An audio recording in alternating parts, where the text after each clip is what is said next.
truly referred to as Magis. Together with multi-awarded multimedia guru Mr. Noel Ferrer, let's all level up every Fridays from 3 to 6 p.m. here on Radyo Katipunan 87.9 FM. The Jesuit Hour. Get to know the Jesuits. Discover their spirituality, their history, their ministries. The Jesuit Hour. Anything Jesuit, everything Jesuit. The Jesuit Hour.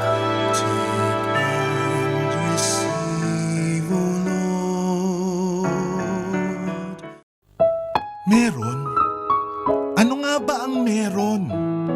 Paano nga bang mabuhay ng tapat sa meron? Don't you wish you can relive your philo classes? The terror teachers? The terrible oral exams? Or the even terrifying but liberating and life-changing aha moments? Lundagin mo, baby! Here's your chance! Lundagin mo, baby! Kasama ang mga pilosopong sina Jovi Miroy at Ron Capinding. Lundagin mo, baby! Leaping upward, leaping forward. Lundagin mo, baby! Leaping to greater heights, to greater wisdom, to greater magis.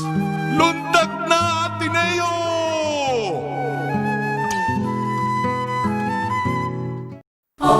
Rejoice, refresh, renew, and reflect. Join us for an hour of music that uplifts the soul. Listen to your favorite Jesuit music ministry artists. This is JMM Radio. JMM Radio. Get your day's dose of inspirational music. Tune in to JMM Radio every Wednesday from 1 to 2 p.m. Only here on Radyo Katipunan 87.9 FM.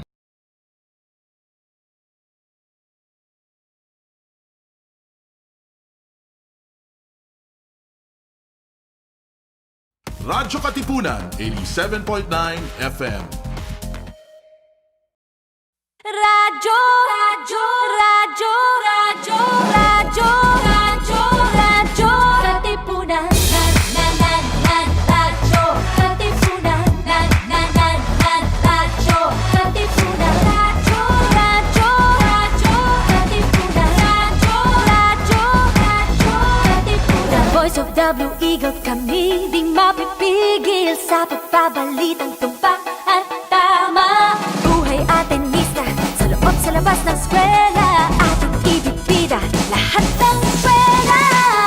Radyo, radyo, radyo, Katipunan, radyo, radyo, radyo, Katipunan, radyo, radyo, Katipunan, radyo, Katipunan. Kawan ni Ignacio, Katipunero sugo, todo sa kayod, tulong at tulong. Lipad na Blue Eagle, galing-giting at tigil.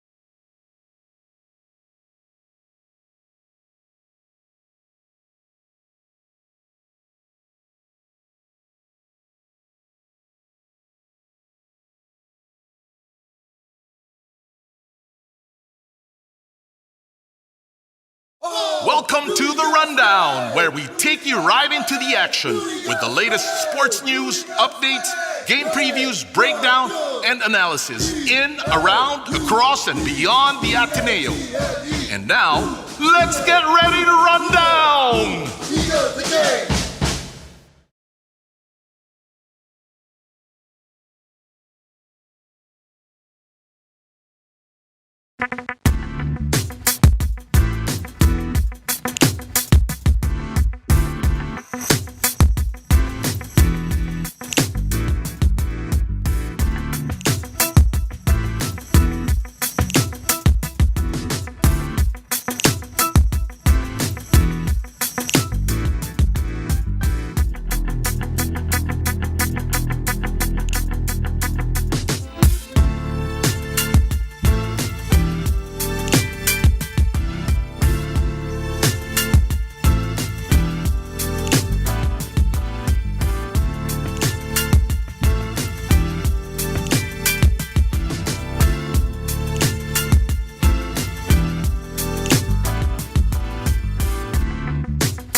right, apologies for the a bit of a short wait, everyone, on this rainy Wednesday afternoon. Once again, thank you for joining us only on Radyo Katipunan 87.9. Of course, it's that time of the month again to talk about all things and everything football with, of course, the captain of SS Silva, Steven Silva, joining us live from his phone today because his laptop just died 5 minutes ago. Yeah. Oh my God. The timing, I was just getting ready to set up. I had my microphone, my lights and everything.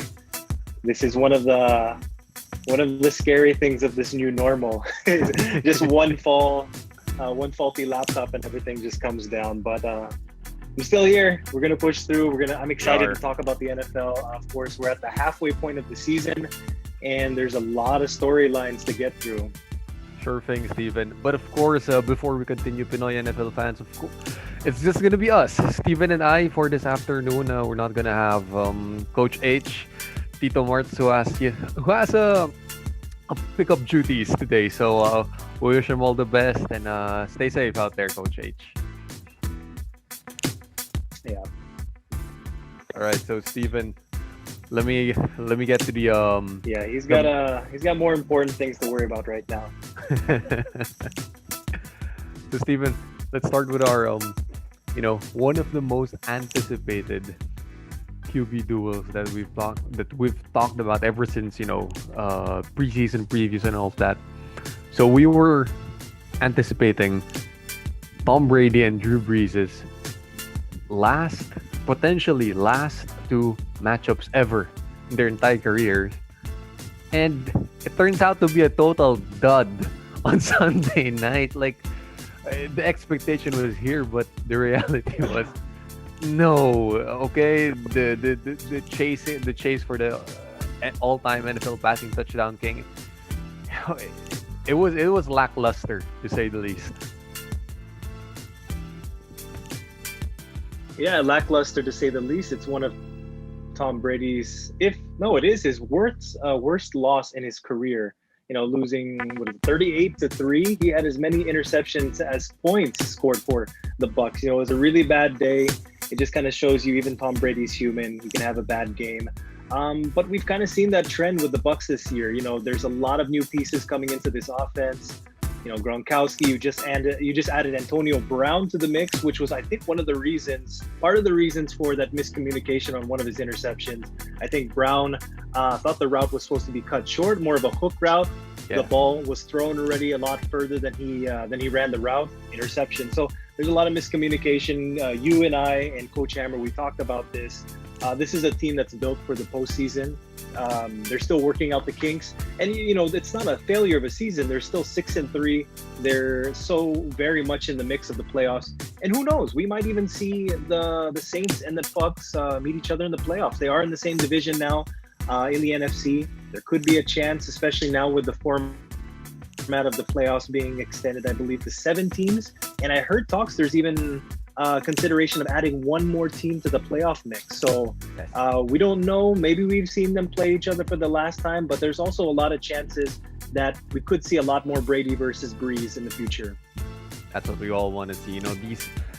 For me, Steven, what makes this head-to-head matchup between TB12 and the Prince of Precision is they're the last of their breed. They're the last of the classic pocket passers, the guys who take their time inside and just deliver straight darts. And I mean, after them, like, the trend has just went the other way. You now see guys like Pat Mahomes, Lamar Jackson. Later, we're gonna talk about some new kids on the block. But I mean, they're the last connection to the classic quarterbacks of old. Yeah, agreed.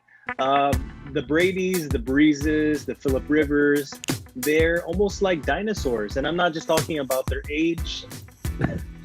They're a dying breed. We don't, in today's NFL, there's a lot more requirements to be an NFL quarterback. Obviously, you need to make all the throws. You need to be smart. You need to know how to read defenses. But it's also becoming a requirement that you have to have some mobility. If the play breaks down, you need to be able to get out of the pocket, make some plays with your legs. Nowadays, like you said, it's more about we're pushing towards the Lamar Jacksons, the Patrick Mahomes. We know Patrick Mahomes as being, this guy with an amazing arm, but if need be, he can also pick up 10, 15 yards on the ground and, keep the drives moving. So, you love to see what Brady and Breeze have done over the years, but it's almost in a sense, I think their time, the time as a pocket quarterback is kind of coming to an end. Right. But Steven, just to segue a bit, so we talked about we've touched on the Tampa Bay Bucks. How about the New Orleans Saints? Now they look like they're the kings of the NFC South. I mean, no Michael Thomas, no problem for Drew Brees. He found a new weapon in Alvin Kamara, who's not only their lead running back, but also their leading receiver. Imagine that.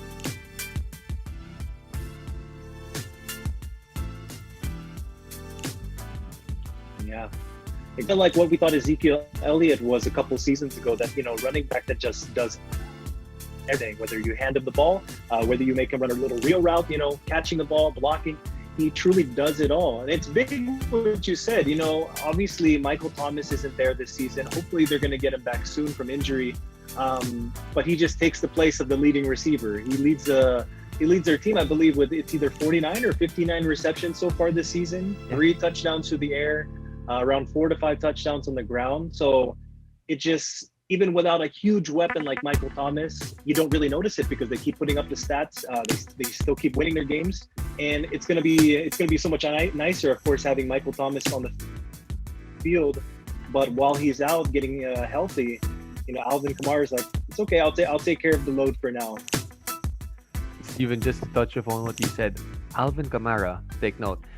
He has 30 more catches and 200 more receiving yards than anyone else on the Saints. That's how productive he has been. Wow. That is a weapon. I mean, because again, in nowadays in the NFL, it's not just about handing the ball off to the running back, letting him get 3 to 4 yards and hoping for the best. A lot more demand on running backs. You have to be able to protect them, you have to be able to catch the football moving out of the backfield. And Alvin Kamara does all of that. And at a high level. Right. So, Steven, we talked about 2 legendary icons in the NFL squaring off. But how about this? 2 young guns. I love this. If you recall just how great Kyler Murray was at Oklahoma, and how about Tua at Alabama, to see them square off, 34-31 thriller. You're watching the future. You're watching the future of the position in the league.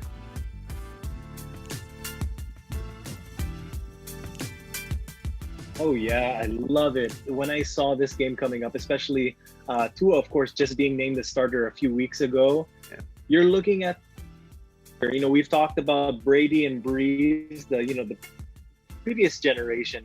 This now is the new current generation. It's like we have upcoming quarterbacks that we're looking at. This is, I think, what we're going to be seeing for the next 5 to 10 years.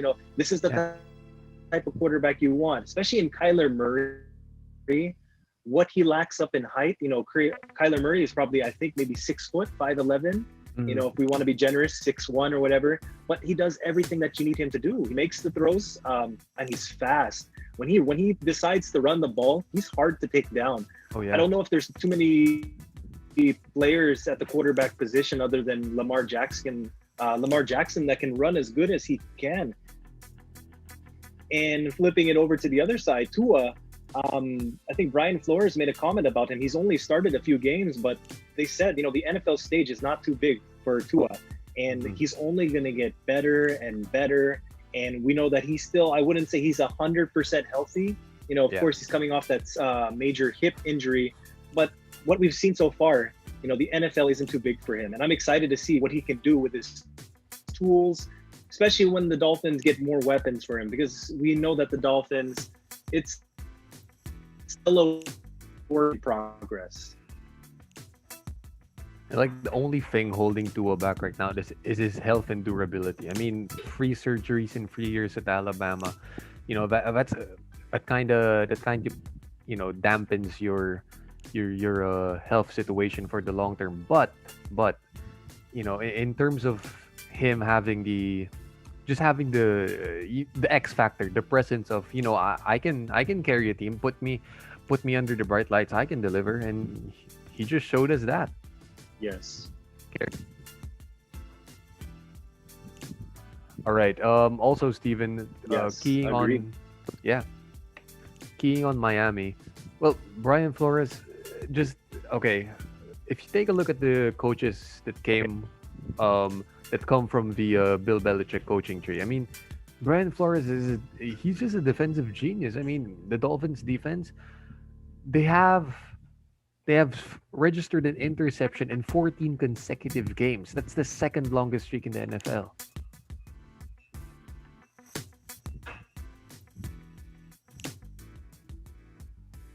Shows you his fingerprints are on the culture right now of the Miami Dolphins. I was reading an interview.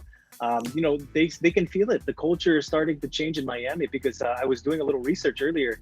From the dawn of 2000 until now, that's 20 seasons. The Dolphins average around 6 to 7 wins a season, and there was also one season in 2007 where they flirted with 0-16. If you remember, they were watching to make sure were they going to go 0-16, but they ended up finishing the year 1-15. That's not good. That doesn't look good on a franchise. Where most teams are striving for success, and you're coming close to doing the worst possible thing, which is going, winless for 16 games. So, but moving forward, they have the quarterback position possibly figured out with Tua. We talked about it during the offseason. Miami were big spenders in the offseason, filling up a lot of holes that they needed, especially on defense. And you can see now it's starting to pay dividends, especially their secondary. Like you said, a lot of interceptions. Those are huge in the NFL game. If you can take the ball away from the opposing offense, you're taking away opportunities for them to score. So moving forward, it feels like they're making they're making the first good steps. It's really now how they protect their investment in Tua, whether they move in the draft to get more offensive weapons, or of course work on that offensive line and protect their investments. So Steven, if Miami's on the rise, well, a team that has been, the hallmark of stability and excellence for over 20 years, I have to say it, Steven, they're headed for a rebuild. I mean, the Cam Newton experiment just didn't pan out the way they imagined it to.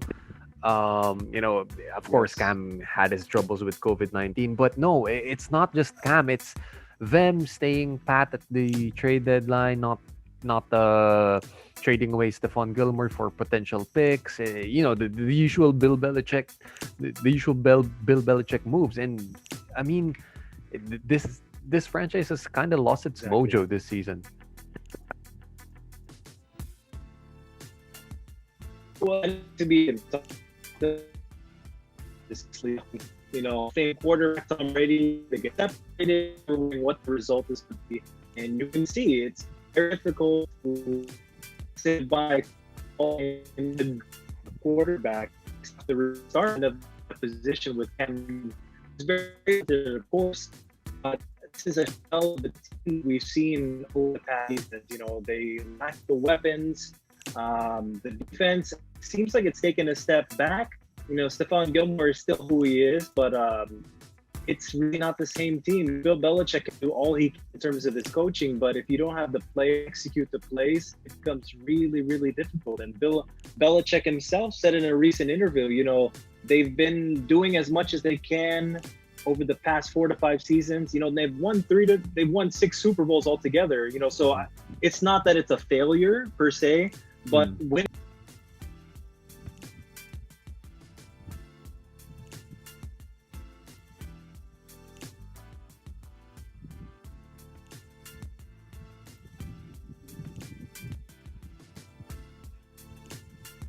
All right, I think Steven just went off the line due to some internet disruptions, but he'll be back. We'll just wait a bit for him to come over and coming on the line, and we'll resume our discussion.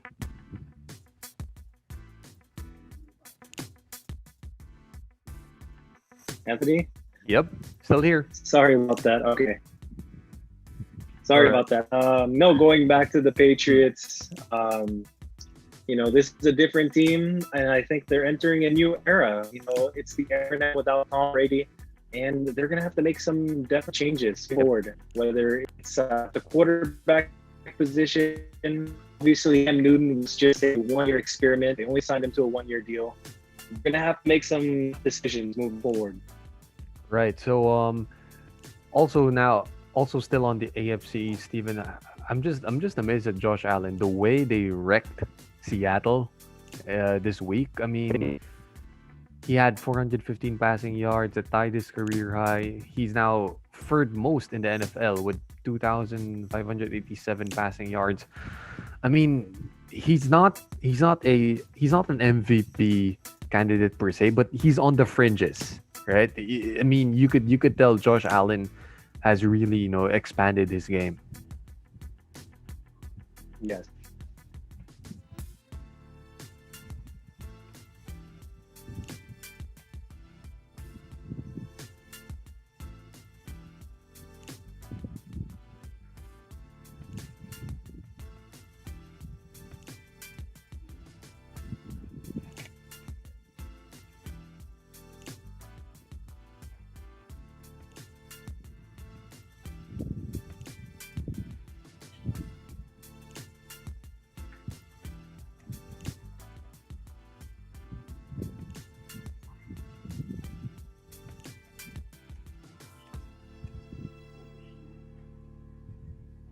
Hello, Anthony.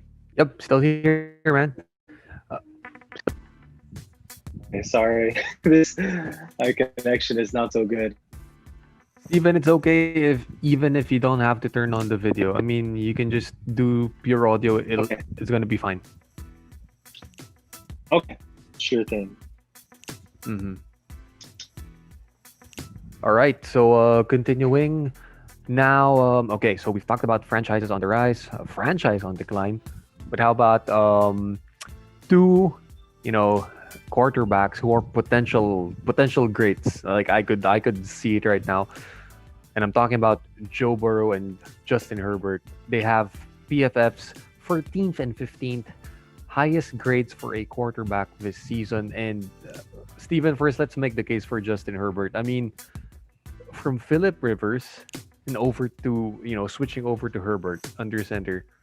I mean, this guy, the first rounder out of Oregon, 2,146 passing yards, 17 passing touchdowns in just, 7 games, plus another 166 yards and 2 scores on the ground. Man, this guy's for real. Yeah, he is for real. Kind of doubted him, but now that he's in the league, showing why other people were also behind him on time. So it's just really exciting moving forward, especially when you get weapons. Is the thing, especially at the quarterback. Shine all you want, but you're gonna need help. You're gonna need help from all over the field, whether it's the wide receivers, the tight ends, and if have a strong offensive line front to protect you, so you have the time to make those plays. Yeah. And going over now to Joe Burrow, I got a feeling, Joe Burrow could have had better numbers at this point in the season if AJ Green, just could deliver. But he's not the AJ Green of old. So Joe Burrow has had to rely on T. Higgins, another rookie. Although he's okay with him, but imagine if Joe Burrow had, a 2016 version of AJ Green with him. I mean, he could have just overtaken Justin Herbert already. Yeah, going back on Justin Herbert also, I think the thing that stood about Herbert is just the arm strength. With Joe, there's nothing that really stands out that you say, wow. But, the leadership, you have the intangible, and it's really big what you said. If Joe Burrow would have had a healthy and I guess motivated AJ Green, there's been talks about him possibly wanting out of Cincinnati. And it kind of shows with his play. He's not exactly motivated right now. And it's hard because you're starting all over basically from zero with a rookie quarterback. But it hasn't slowed down Joe Burrow. He's doing the best with what he has in Cincinnati. And I think it's really a good move forward for Cincinnati. They know now their quarterback position is secured. One of the hardest positions in the NFL to get right. That's why a lot of these teams, they try to draft these quarterbacks, higher than maybe they should. They take a lot of risks because it is really hard to nail the quarterback position, and they have that now. Right now, I think going back to what we said about Josh Allen, he has those weapons now. For Burrow, he's in that step now. Okay, he's in the NFL. He needs to get adjusted to the speed of the game. And for Cincinnati, their front office, they need to do their best to protect this investment. You use the number 1 overall pick on him. You now have to start getting weapons, building the team around him, because Joe Burrow, he's exactly what they want out of him and more. Yeah, for sure. So QBs are always going to be in the conversation when it comes to offensive rookie of the year. But it's also nice to see a wide receiver in the mix, such as Justin Jefferson of the Vikings. The 22nd overall pick, Steven, has 627 total yards and is second in the league, averaging 18.4 yards per reception.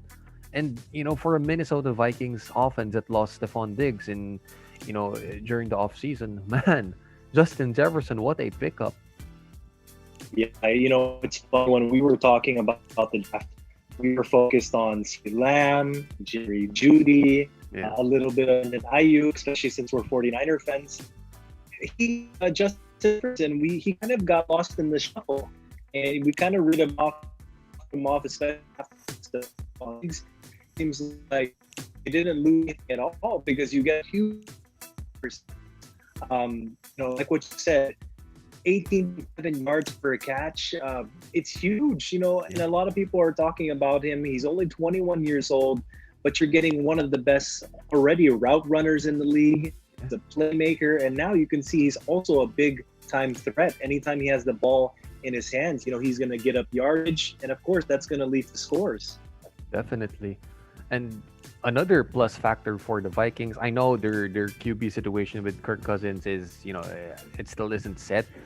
But to have a guy like Justin Jefferson as your receiver, but the main engine still for that Vikings offense is Dalvin Cook this year. I mean, Steven, he's only the third player in league history to have 235 or more yards from scrimmage and 2 or more touchdowns in consecutive games. Who are the only other 2 players to join him? Deuce McAllister back in 2003, and one guy by the name of Jim Brown in 1963. Wow, that's some good company to be in. I was actually a huge Deuce McAllister fan back in the day in the early 2000s. Remember? One of those players. I think Dalvin Cook actually gets back in the day, really that engine for the New Orleans Saints on the ground. Oh, yeah. We'll talk about Dalvin Cook. Everyone knows his name, but I still think a lot of people, they undervalue what he brings to the game. And you can see it now, especially in a Vikings offense that's hasn't been so stellar. He still continues to put up the great stats, gives them a chance in game. And, they're still kind of in the thick of things in the AFC. The Packers have right way.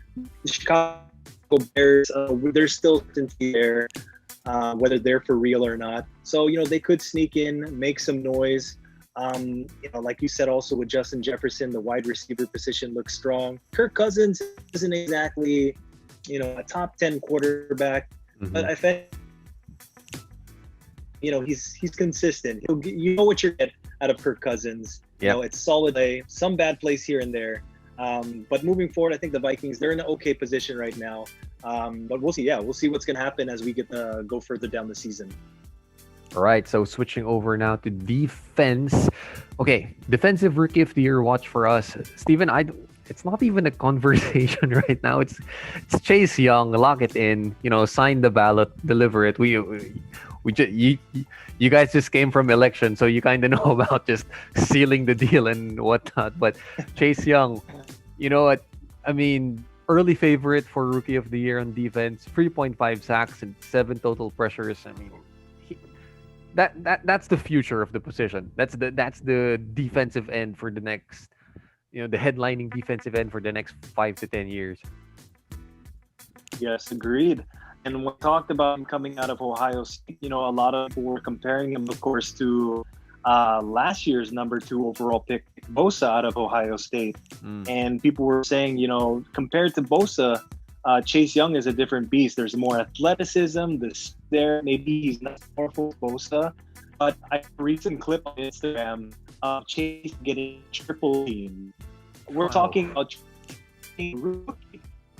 And, that speaks volumes to how offenses view him and the potential that has. And also, let's not forget Washington football team. I almost said Redskins. The Washington football team's defensive line, they're filled with first-round talent, whether it's Montez Sweat, Ryan Kerrigan. So while Chase Young is eating up these double and triple teams, he's freeing up lane for these other players to make plays. So while he only has 3.5 sacks, I would still monitor what's happening on the other side of the line, because while he's eating up all this attention, other players are going to enjoy the free space that they're getting because of that. Oh yeah, definitely. But Steven, okay, I know the race for second is just way down from Chase Young, who's locked in at first. But I just gotta give credit to a guy who you're pretty high on during the draft, and that is Tampa Bay Buccaneers safety Antoine Winfield Jr. Steven, he has been impressive for the Bucs. One of my favorites. He has 2 sacks, a forced fumble, and he's third on the Bucs with 51 combined tackles. So much for a 5'8" guy, right? Yeah, he has the pedigree. Of course, we talked about his dad being a beast, at the running back position or fullback position in the NFL. And he brings the same intensity to the safety position. I remember us talking about him during our draft special. He's one of those players where it seems like he's all over the field. And you can see it with the stats you just mentioned, whether he's, forcing fumbles, defending passes, or making tackles, especially on that Bucs teams that has a lot of talent on defense. He's standing out, and we kind of saw the potential, but it's really exciting, and it makes me happy to see that he's really translating it onto the field. I really liked watching him in college. I liked watching the highlights because it's really exciting. He's an exciting player, and you can see it. It's seamless. It's translating onto the NFL. The only thing we worried about him coming out of the college, of course, was his health. That's the one downside with his style of play. He's very fast. He plays hard, but it can also make him prone to injury. So hopefully he can stay healthy, because if he does, you never know. He might have a chance of pushing for that top honors for Defensive Player of the Year, Rookie Award of the Year. Wow, that would be the upset of all postseason awards for Chase Young not being able to get it because of Antoine Winfield. Come on, that's a shocker if that happens. Yeah, we'll have to see. We'll see. All right, so okay, from defensive rookie of the year, how about this, Steven? We've been sold on this guy's story ever since he came back from that gruesome leg injury. But comeback player of the year, still, our vote goes to Alex Smith of Washington. So Steven, a thing or two about being on TV and whatnot. But here's a perfect story for you.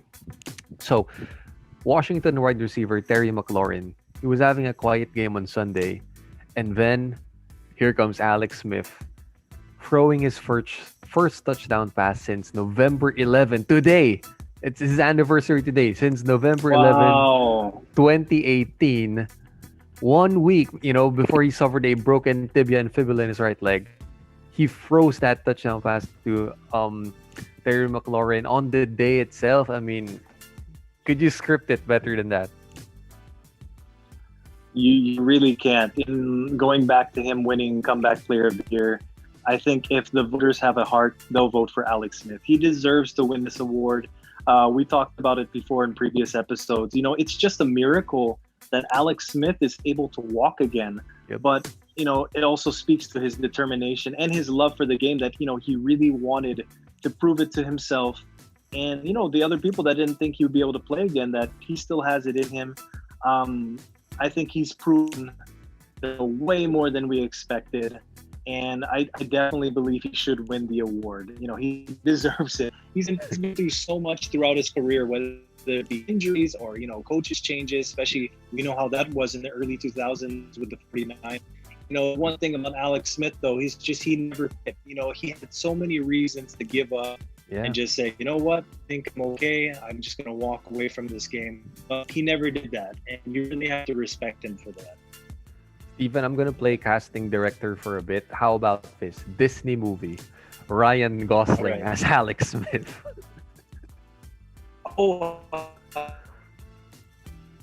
That's actually very good. Ryan Gosling, I can see that. The resemblance is very close. Told ya. Yeah, I can see that.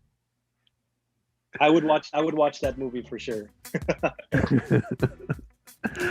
I mean, Ryan Gosling, you try to picture him from his Notebook days, the scruffy kind of look, and then put him in pads, make him copy Alex Smith's speech pattern and whatnot, and bingo, that's it. You got a movie.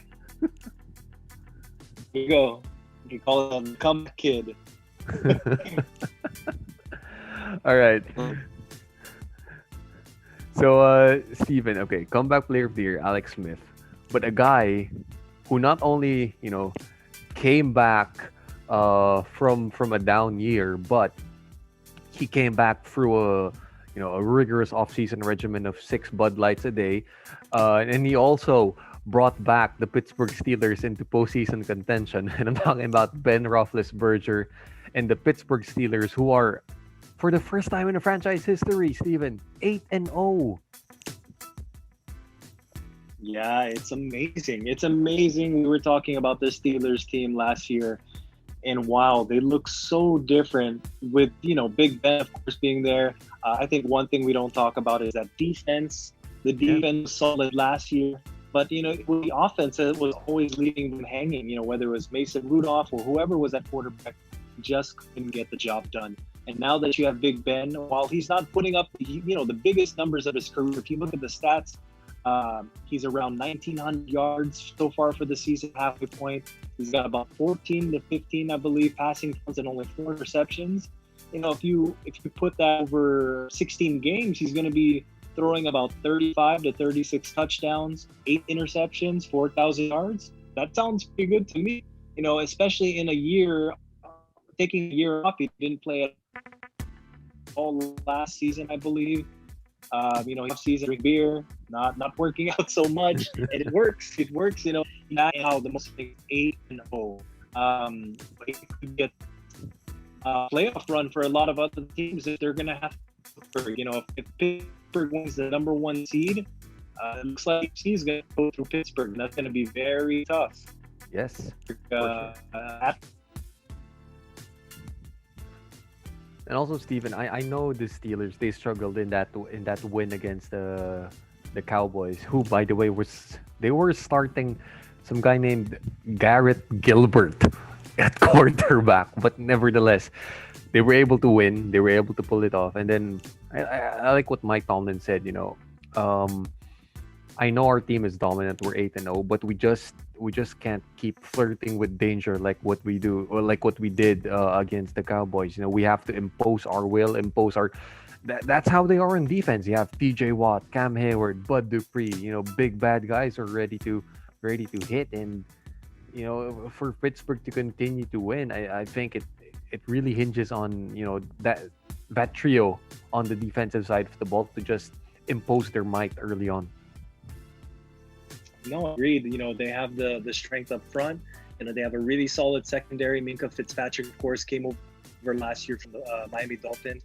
Really changed, the style of that secondary. Minka Fitzpatrick, one of those safeties, takes a lot of risk, but he also forces a lot of interceptions, a lot of bad passes. He seems like it's sometimes all over the place. And, going back to Mike Tomlin, it's almost like you could compare him to like a Greg Popovich. It's just 20 years there, and he hasn't had a losing season so far in Pittsburgh. Yeah. So it's the consistency, culture that they have there. Last year they still didn't post a losing record, but it was an off season for them. They didn't do as well as they wanted to, and then they're making up for it now at 8-0. It's amazing. Right. Steven, here's something interesting to note though about Pittsburgh. Did you know that since that famed steel curtain defense back in the 70s where they were coached under Chuck Noll, um Pittsburgh has only had two coaches since Chuck Noll. So it's Chuck Noll, Bill Cowher, and Mike Tomlin. That's amazing. That's what you call consistency. Again, like you compare that to the Spurs, the New England Patriots, the Real Madrids, if you want to talk about international sports. It's just like, it doesn't matter who's at the coaching position, they still are successful. They still always have a solid team. They're competitive. And, it speaks a lot to always have the same coaching staff, over the years. There's consistency there, and that doesn't always happen in the NFL. Pittsburgh has had two coaches in the past 25 years. You go to other teams like the Dolphins. In the last 20 years, they've had 10 to 11 coaches. So on average, they're switching coaches every 2 years. Yeah. But Pittsburgh Steelers, it's the same, and that speaks a lot. For sure, and that's how you want to build a franchise after all. So now, Steven, from Comeback Player of the Year, it's not even a debate, just like Defensive Rookie of the Year. Come on. I know there's voter fatigue is going to come at some point, but Aaron Donald is... Have you seen a guy outside of J.J. Watt who is virtually unblockable like Aaron Donald? I don't think so. I'm going to use a basketball reference for a second. I think the MVP or the Defensive Player of the Year is always going to be default to Aaron Donald, just like the NBA MVP is always defaulted to LeBron James. Yeah. It's basically his award to lose. And, I don't think Aaron Donald is slowing down anytime soon. You watch it, and like what you said, the perfect word to describe him, unblockable. Whether they throw double team, triple team, times they cheat with a tight end or a running back, he still makes plays. It's scary actually watching Aaron Donald, the way how ferocious he is, on the defensive line. It's a special talent, just like LeBron James or whatever it is, these top players. It's really like, let's enjoy it while it's here, because you don't see this that often, especially at the defensive tackle position. I think the last time we've seen a player this dominant from defensive tackle position is probably a Warren Sapp. Yep. You could say that. So from Defensive Player of the Year, Steven, which I know it's going to be no contest again, Aaron Donald, he deserves it. Okay, this is going to sting for us a little bit. We're going to talk about the MVP race. And currently, I think it's a two-horse race between, a guy who we hate to see in our division versus a guy, who is still proving to everyone that he's elite and he's a bad man. I'm talking about Russell Wilson and Aaron Rodgers. First of all, Steven, Russell Wilson, he was your bet. Last time we spoke, he was your bet to win MVP. But I don't know. I think the only thing holding back Russell Wilson is the poor Seattle defense that could cost him wins. Yeah, this was also the trend last year. Seattle, has been a strong team for a while now. Of course, ever since Russell Wilson has been there. I think there was a stat that Seattle, in the games that they lost, they lost games by, I think it was around 3 to 4 points on average. So the defense is not helping them out. They're keeping teams in the game, which puts a lot of pressure on the offense as well. But come on, it's Russell Wilson. It's what you said. I'll never forget the quote. Russell Wilson, he doesn't lose games. He just runs out of time, And this could be his award to lose this year. He's putting up amazing numbers. And one person I also want to spotlight is DK Metcalf. Oh yeah, DK Metcalf. We talked about him, coming into the league last season, and I'm kind of sad the Niners didn't, decide to pick him up. I'm sure a lot of teams are regretting picking him up because when he drafted last season, people were saying that he doesn't know how to bulky. It's in the NFL. We're comparing him now to like Calvin Johnson, and we last year, he knows when he had the ball in his hands. He middle of the field, made a couple moves, and before you was in the end. So, that's definitely going to help Russell Wilson moving down the, into the season, especially if they get into the playoffs. Having that big target in DK Metcalf where he can just jump over defenders, get the ball, and even if you get him the ball early, he has the speed to make some plays down the field. And Steven, how scary is it to be Buda Baker and you're running down the sideline and the real life incarnation of Batman, and talk about DK Metcalf, just chases you from behind and brings you down? Man, that is some scary rear view mirror sights out there.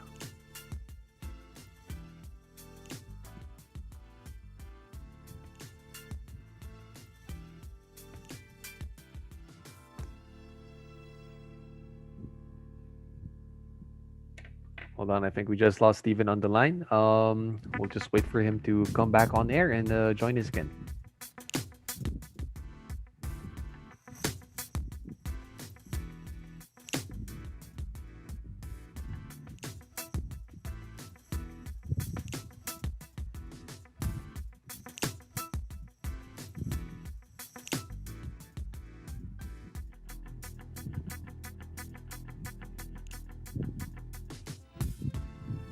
Anthony, sorry. Yeah, it's okay, Hello? man. It's okay. Now I was just mentioning before you got cut off. Hello? Hello. Yeah, can you hear me now? Yeah, go ahead. Yeah, Sorry yeah. about that. No, it's okay. It's okay. No problem, man. I was gonna ask you, how scary is it to be Buda Baker and you're running down the sideline and you see the real life incarnation of Batman, 6'4", 240 pounds or whatever, chasing you down, bringing you down from behind, seeing that in your rear view mirror? Holy smokes. Oh man, that was really scary because I think, if you're Buda Baker and you get that pick and you're running down the sideline, of course I'm gonna score, no one's gonna catch me, and then all of a sudden here comes this, like you said, Batman mold of a man, 6'4", 240 pounds, just running full speed, and he catches him, and it's just a different type of any NFL season.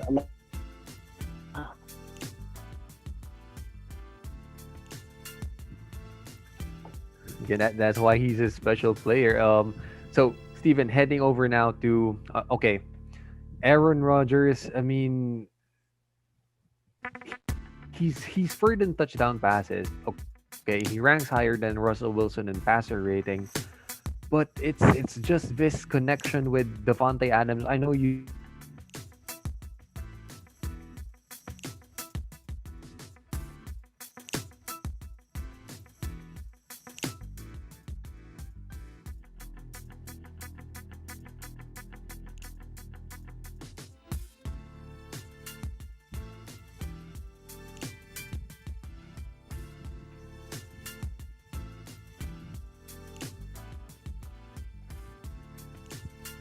Hello, Anthony. Sorry. Yep. Oh, sorry. Yeah. So, Steven, okay, heading now over to Aaron Rodgers. You've spoken about how before, it's just Aaron Rodgers to Davante Adams again and again.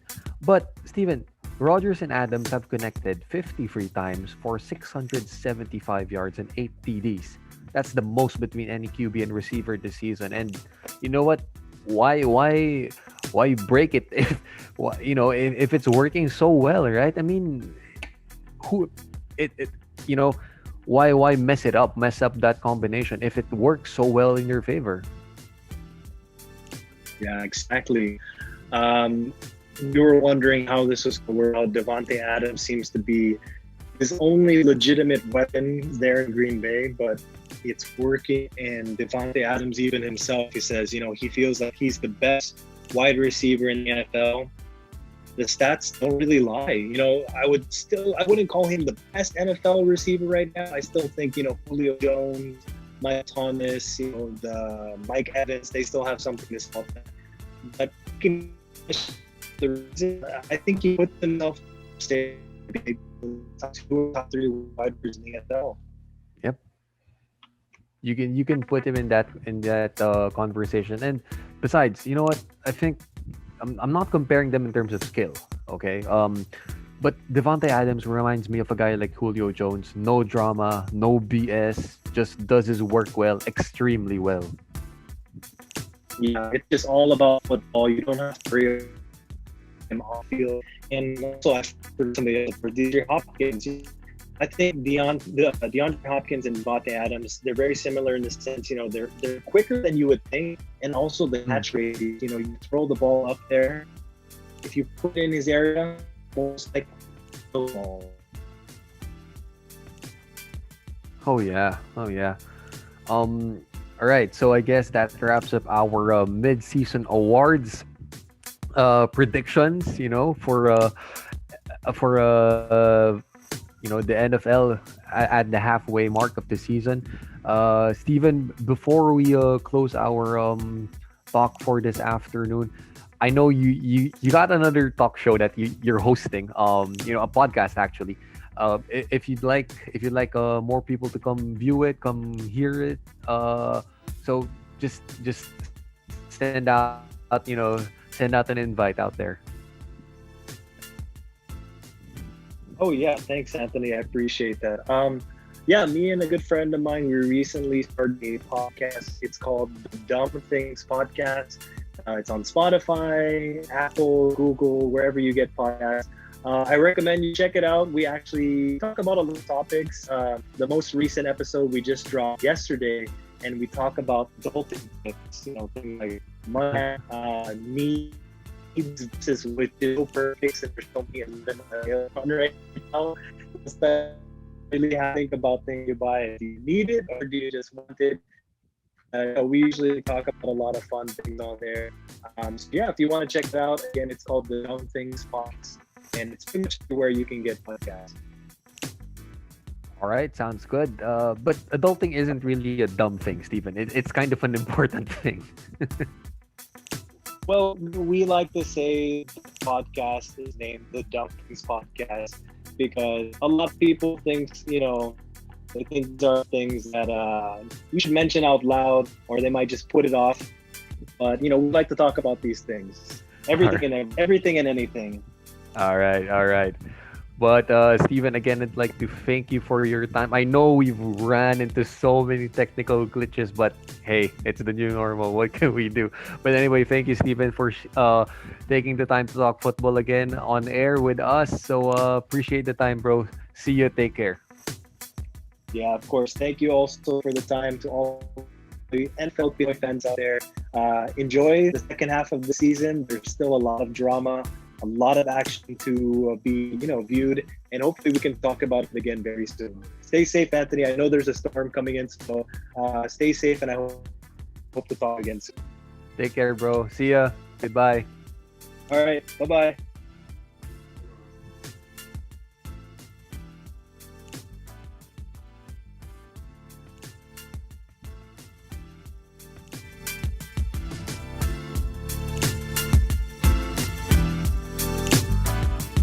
Welcome to the Rundown, where we take you right into the action with the latest sports news, updates, game previews, breakdown, and analysis in, around, across, and beyond the Ateneo.